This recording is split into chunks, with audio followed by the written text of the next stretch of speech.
Good morning. How are you doing today? Good morning. I'm doing great. How are you doing? Absolutely fantastic. Got to ask you a question about the flow of the book, only because I'm a daily writer. It feels like that you just let us inside your daily journals. There's so much incredible information, emotion. Everything about this book is like a picture of today. Oh my gosh. Thank you so much. That's a very, very, very high compliment indeed. I so appreciate it.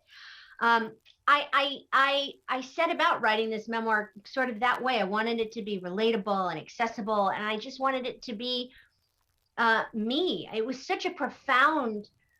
The last 12 years have been profound and full of change, but the last 2 to 3 really have been something else, as we've all experienced between the pandemic and then that summer of the racial reckoning and the social awakening and isolation and lockdown Mhm. and trying to find our way through. And now here we are and dealing with all of the stuff that's going on around us at all times. I wanted to share um, what it was like for me, especially, and my husband and our family. Mhm. And I wanted people to know that they're not alone in any of it, in anything they go through. There's always someone who's been there. And we have to remember that now as we're coming back out and reaching back out to each other, how to be human and how to be loving and how to have community and how to have all of the things that we had before.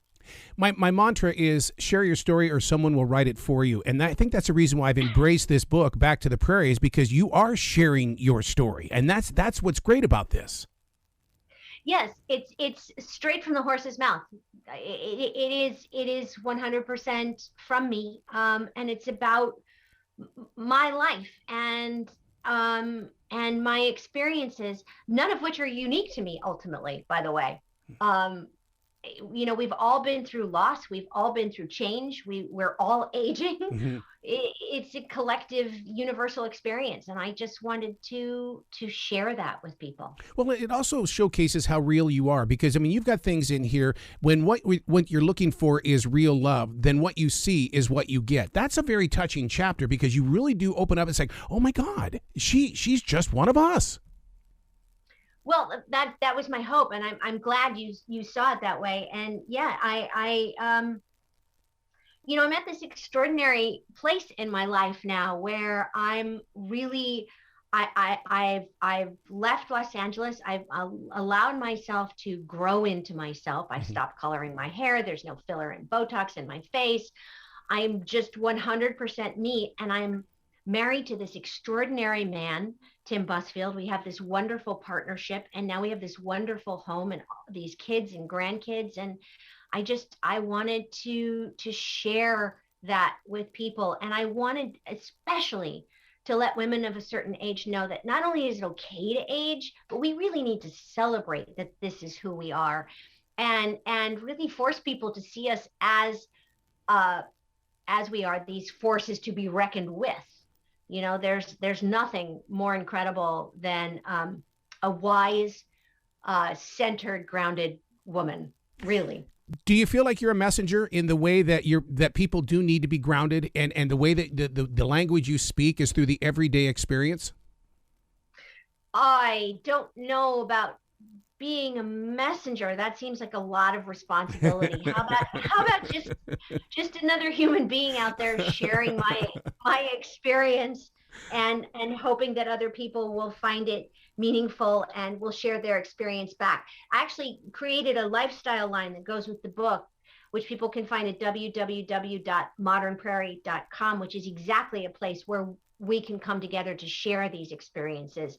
And primarily it's also there to celebrate and uplift women 45 and older and give us a forum to share all of this stuff, whether it's crafting or cooking or wellness or mental health or physical well-being, whatever it is we're going through. This is a place to celebrate that and to share the things that we love. And so I don't know if I'm a messenger so much as a participant.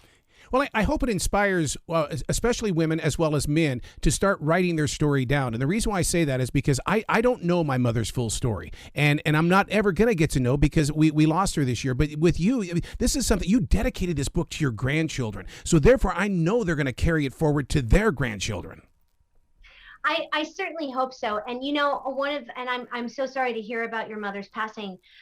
We lost my grandmother a couple of years ago at 101. And one of the things that I really wanted to do before she passed was to tape record her telling some of her stories. And I didn't get around to doing that. And now I'm determined to do that with my mother, who is 86 at this point, and because I want those stories to be put away for posterity to share with my kids and grandkids and their kids and their kids, so they know their origin stories.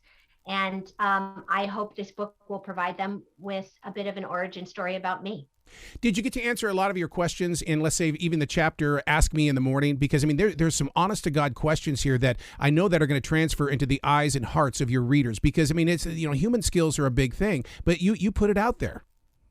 Yeah, there are a lot of Ask Me Again in the Morning was actually about my marriage proposal from Tim, which is, to be specific. But there are a lot of I questioned a great deal during lockdown, and especially that summer following, when everyone was out protesting and we were watching this sort of racial reckoning and social awakening in the country. I really spent a lot of time reflecting on what my part was, what I could be better at, what I could do better, and how lucky I really, really am, and how privileged I am. I have 4 sons, and I never had to sit down and tell them how to handle a traffic stop.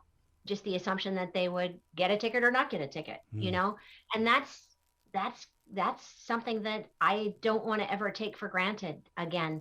And so I think that's one of the things that I love most in people is a curiosity and a willingness to learn. Yep. That to me is so admirable. I have that a great deal. I don't know everything. And so consequently, people who are the opposite, who think they know everything, and I won't name names, but some of them are in and have been in very powerful positions of leadership that don't want to hear any information from anyone. I not only have no respect for that, it makes me very nervous. Yep. Because I think curiosity is a wonderful asset and something we should celebrate. And I think one of the greatest things we can do as people is say, I don't know. Let me learn about that. That's it. Please come back to this show anytime in the future, Melissa. The door is always going to be open for you. Bless you. Thank you so much. I so appreciate it. Well, you be brilliant today, okay? I will. You too.